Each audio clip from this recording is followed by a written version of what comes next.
बिहार आपके लोकतंत्र के सुंदर व्यवस्था में आपके द्वारा खेले जा रहे खून की होली, आपके द्वारा किए जा रहे लोकतंत्र की हत्या, पुलिस प्रशासन और तमाम समाज सोसाइटी के मध्यस्थता रहते हुए प्रत्यक्ष दर्शन हुए आपकी आंखों के सामने किसी युवाओं को चाकू से गोंद कर मार देने की दास्तान पर कलम के द्वारा लिखी जाने वाली मजबूरियों भरी एक कविता मजसूर आपके लिए प्रस्तुत है।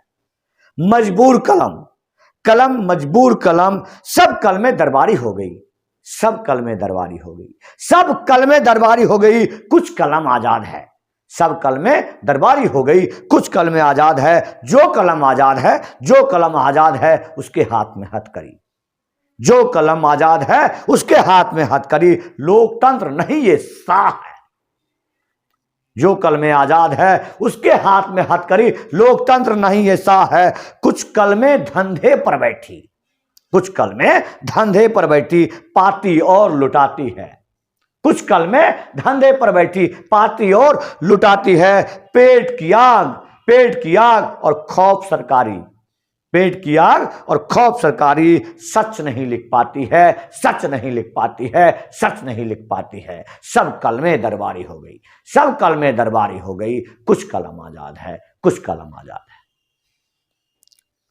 तो घटना गोगरी थाना अंतर्गत, गोगरी थाना अंतर्गत जिला खगड़िया के गोगरी थाना अंतर्गत रामपुर गांव के उस युवा मोहम्मद सोनू की हत्या की शुरुआत है। यह दर्द वहां का है। मैंने कल आपको बताया था कि कल के अखबार में क्या लिखा जाएगा। जरूर लिखा जाएगा तमाम बातें कि यह आपसी रंजिश है। सोनू कुमार एक लिटरेटेड पर्सन था। सोनू कुमार चूंकि फौज में जाना चाहता था, इसलिए तो फौज में जाने के सोचने का मतलब ही होता है कि जरूर वो कम पढ़ा लिखा आदमी होगा, जरूर देश की भावना उसके अंदर जग गई, इसलिए सुबह सुबह पगडंडियों पर भागता होगा। वो पढ़ेगा कहां डॉक्टर इंजीनियर बनने की सोचेगा, क्योंकि उसके मन में जग गया कि मेरे इस देश में जितनी आबादी हो गई है, तमाम लोग डॉक्टर इंजीनियर तो नहीं बन सकते हैं ना। सरहद की हिफाजत के लिए भी कुछ लोग चाहिए, इसलिए उसके मन में, चूंकि उसका भाई फौज में है। लेकिन आपके साहों ने जो नंगा नृत्य खेला है, उसमें अखबार का बहुत बड़ा योगदान होता है, इन पत्रकारों का बहुत बड़ा योगदान होता है, इन चटुकार प्रशासन का बहुत बड़ा योगदान होता है। इस हत्या में जिम्मेदार अली है तो जिम्मेदार सिर्फ और सिर्फ प्रशासन है, क्योंकि वो तो शाह है। अरे प्रवक्ता विधायक तो शाह है, आनंद सिंह तो शाह है। अरे सिक्के के खनक पर आप बिकते हैं तब तो खरीदता है ना। सोचिए जरा कि यही एसपी खगड़िया है जिसके खौफ की वजह से विधानसभा पहुंच गया था वो। आज क्या हो गया कि आप इस तरह उसके बिस्तर गर्म करने लगे? क्या हो गया? और उस शाह को सुनाई नहीं देता, दिखाई नहीं देता। अखबार में लिखने वालों लोगों को शर्म आती है कि नहीं आती है? मुझे यह सुनकर देखकर खेद होता है कि क्या आप सच के सिवा सिर्फ अभी लिख रहे हैं?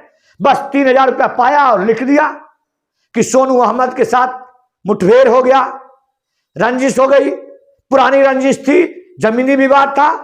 तो इन तमाम चीजों में हत्या का गुंजाइश कहां है मेरे बिहार? हत्या का गुंजाइश कहां है? एक युवा को हत्या कर देना कायरता है। तुम कायर हो बिहार, कायर हो बिहार। तुम में दम था तो वो 20 साल का युवा जिसके मजबूत कंधे थे, जो लड़ने के लिए खड़ा था, तुम लड़ लेते ना। अरे जेल गया, वो फांसी तो नहीं लगा लिया, सुसाइड तो नहीं कर लिया वो। उसने माननीय उच्च न्यायालय से वो बेल पाकर के बाहर आया था। वो लड़ा, वो बहादुर था। तुम कायर हो कि तुमने उसे मार डाला। और इस हत्या में सिर्फ आनंद सिंह, विधायक संजीव और राजीव जिम्मेदार नहीं है। जिम्मेदार तुम हो, जिम्मेदार कलम है कि जो सच नहीं लिख पाती है। क्या उसे यह लिखने में ऐतराज है कि पिछले 1 महीने से जब से मैं बाहर हूं, 3 अक्टूबर से, तब रोज लिख रहा हूं। कौन सा ऐसा डिपार्टमेंट है जिसको चिट्ठी नहीं भेजा हूं? जब माननीय उच्च न्यायालय को भेज दिया, और कौन बच गया जरा बताएंगे? आप इसलिए विशेष सम्मानित लोग हैं। और लगने से पहले मैंने डीजीपी को चिट्ठी लिखा था कि मुझे कहा जा रहा है कि आपको SC/ST में फंसा देंगे, चिट्ठी डाला, आपके रिश्तेदारों की हत्या कर देंगे। आज मेरे रिश्तेदार उसके खौफ से प्रदेश रह रहे हैं, देश से बाहर रह रहे हैं। इस बात पर कभी कभी इस अखबार बस की आंख मैं यही खुली, छोड़ जाता नींद हूं खुली, जो बेटा की सरहद नहीं। पर सिपाही होगा कभी नहीं। और वहां अपनी इस सेवा दे हत्या रहा के होगा, बाद भी संकलन आखिर करते उसको भी सिर्फ क्या भीड़ को लगता होगा कि देखकर, मैं किसके लिए सिर्फ लड़ रहा भीड़ को हूँ। देखकर जो और यहाँ फोन बैठे पर लोग हैं बात करके वो खबर इस तरह संकलन से करते सियादी हैं। करते हैं। वेलफेयर ऑफ आप सर्वेंट न कभी भविष्य जानने सारे की कोशिश करते हैं, लोगों ना की कभी जिम्मेदारी बनती इतिहास है। जानने की सेना कोशिश उन करते तमाम हैं। लोगों की उतना खैरियत दम लेते ही नहीं हैं आपके जो इनके कलम में। पेरेंट्स हैं, परिजन हैं, भाई क्योंकि हैं, आपने कलम का बच्चे मतलब हैं। दरबारी और जब करना उनके सीख द्वारा लिया है। पत्राचार धंधा किया पर जाता बैठ है करके जिलाधिकारी पाना और महोदय को, लुटाना। तो वो क्या करते ईश्वर हैं के द्वारा सब मिले हुए जानते विधा हैं। माँ सरस्वती इस के सियासत के वरदान खेल को में जिस तरह सैनिकों का आप न टुकड़ों में सिक्कों में अन्यथा बेच कभी रहे महंगा हैं, पड़ जाएगा। वो हमारे जहाज देश को आज एक कलंकित कर सिपाही रहा है, आपके लिए हमारे महंगा अस्तापों को पड़ा कलंकित हुआ कर है, रहा है। ऐसा ही महंगा पड़ जाएगा। जय हिंद, वंदे मातरम। इस तरह से कलम यदि बिकती रहती तो हम आज शायद होते नहीं इस लोकतंत्र में। इसलिए कुछ कलमें आजाद है, इसलिए मैंने छोड़ा कि कुछ कलमें आजाद है, लेकिन वो या तो तरी पार है, वो हथकड़ियों के साथ है। अब भी गैरत है, उठो मेरे बिहार, अगले हत्या को रोको, कम से कम आखिरी हत्या होना चाहिए सोनू अहमद की हत्या। मैं इसके लिए तो करूंगा आत्मदाह करूंगा, लेकिन इसके बाद भी तुम रुक जाओ तो समझाएंगे। तमाम खगड़िया में एक भी जिंदा कलम तो है ही नहीं, सबके सब हैं, सबके सब बिके हुए हैं। जो इस सोनू अहमद के खबर संकलन में इतना बड़ा तांडव होने के बाद वहां कितने पहुंच पाए, जरा वो देखिए। कितने लोग मोहम्मद कयूम का बयान ले पाए, उसका भाई जो भारतीय थल सेना में है वो पहुंच गया। कितने लोग उसका बयान ले पाए, कितने लोग उसके दर्द को समझ पाए, कितने लोग ये दास्ताबाज देख पाए कि ये विवाद जो है इंटाइटल सूट में है, सिविल कोर्ट में है। जब मामला सिविल कोर्ट में हो तो रंजिश कहां रह जाता है, कहां रह जाता है रंजिश? इस डीएसपी साहब के मुंह से पूछिए कि आपसी विवाद था, कहां आपसी विवाद, जरा बताइए। क्या करना है? जब आप खुद कह रहे हैं कि मस्जिद और करबले की जमीन के लिए जमीन लेने के लिए आप उसके जमीन को हड़पना चाहते हैं। मैं दस्तावेज देख के आया हूं, मोहम्मद कयूम का दस्तावेज मैं देख के आया हूं। उनके पास खतियान है, उनका खतियानी जमीन है जिसको कि हड़पना चाहता है सिर्फ और सिर्फ ये प्रवक्ता का रावण, ये आरएन सिंह और ये विधायक, ताकि उस पर कुछ फंड दे करके हम धंधा कर सके राजनीतिक का। कोई विवाद नहीं है, पुश्तैनी जमीनों पर विवाद कैसा? और जब विवाद है तो हम माननीय न्यायालय के समक्ष सिविल कोर्ट में हैं। बिहार में 2% लोग सिविल कोर्ट में नहीं जा पाते हैं, 2% लोग, मतलब 100% यदि जमीनी भूमि विवाद है तो आप सिर्फ और सिर्फ क्रिमिनल केसेस करते हैं जिसका निपटारा कुछ भी नहीं है, जो सिर्फ और सिर्फ अदालत का धंधा है। ये जी मेरा जमीन था, आया लूटने के लिए, मैंने मारा, मेरा जमीन था, खाली करवाने का आया और मुझे मारा भी, पिस्तौल सटा दिया, ऊपर के रुपये छीन लिए, चेन तोड़ लिया। इन तमाम चीजों से सिर्फ क्रिमिनल केसेस बनते हैं, ये क्रिमिनल केसेस बनते हैं। और यही मुख्य कारण है आप अदालत में महीनों दर महीनों, सालों दर साल भटक रहे हैं, पैर घिस रहे हैं। लेकिन आपका विवाद जमीनी है, तो जमीनी है तो क्रिमिनल कोर्ट में क्यों क्रिमिनल कोर्ट में? और काले कोर्ट वाले लोग सलाह क्यों नहीं देते कि तमाम लोग जो आप क्रिमिनल कोर्ट में आए हैं, ऐसे आपका जमीन का निपटारा नहीं होने वाला है, नहीं होने वाला है।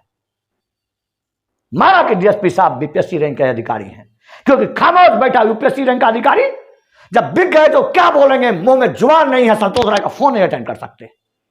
लेकिन इनको भी तो सोचना चाहिए कि जमीनी विवाद में हत्या का गुंजाइश कहां है। यदि विवाद प्रवक्ता विधायक से था, यदि विवाद तसब्बुर से था, पुलिस के साथ क्या विवाद था? पुलिस ने क्यों घसीट करके लाया? पुलिस ने क्यों इतनी बेरहमी से मारा? और पुलिस ने क्यों झूठा मुकदमा किया? क्यों अभी हत्या के बाद भी उस एसआई दीपक को क्यों नहीं अब तक निलंबित किया गया है? क्यों नहीं डिसमिस किया गया है? क्यों नहीं? क्योंकि फर्जी दरोगा के मामले में मानसी में वही दीपक कुमार था। उस रंजीत को क्यों नहीं, जो पैर छू के विधायक का पैर छूता है, क्यों नहीं उसको अब तक निलंबित के डिसमिस किया गया? क्यों नहीं? उस अक्षय लाल को, इंस्पेक्टर अक्षय लाल को क्यों नहीं, जो कि अपहरण करके लाता है इस शाह के ऊपर, क्यों नहीं सीबीआई का गठन हो रहा है? क्यों नहीं बैठ रहे हैं आप? क्यों नहीं 45 था इसका सही ढंग से जांच हो रहा है? क्यों नहीं? बोला ऐसा ही होता है जी, फिर यहां तो फर्जी मुकदमा चलता ही है, फर्जी मुकदमा चलता रहे तो हम नहीं रहेंगे आपके बीच में, हम आपके फर्जी मुकदमों में फर्जी तरह से जेल जाने के लिए नहीं रहेंगे। शर्म हया है दरबारी कलमों? तो सच लिखो या तो खामोश हो जाओ कलम सैन कक्ष में तुम नहीं लिख पाओगे, जाओ कलम सैन कक्ष में तुम नहीं लिख पाओगे। मैंने अच्छी तरह से आपको समझाया था। अगर सच जो लिख गए तो फांसी पे चढ़ जाओगे, अगर सच लिख गए तो फांसी पे चढ़ जाओगे। जाओ कलम सैन कक्ष में तुम नहीं लिख पाओगे। जो रोटी रोटी चीख रहे थे, बोटी बोटी नोच रहे। रोटी रोटी चीख रहे थे, बोटी बोटी नोच रहे।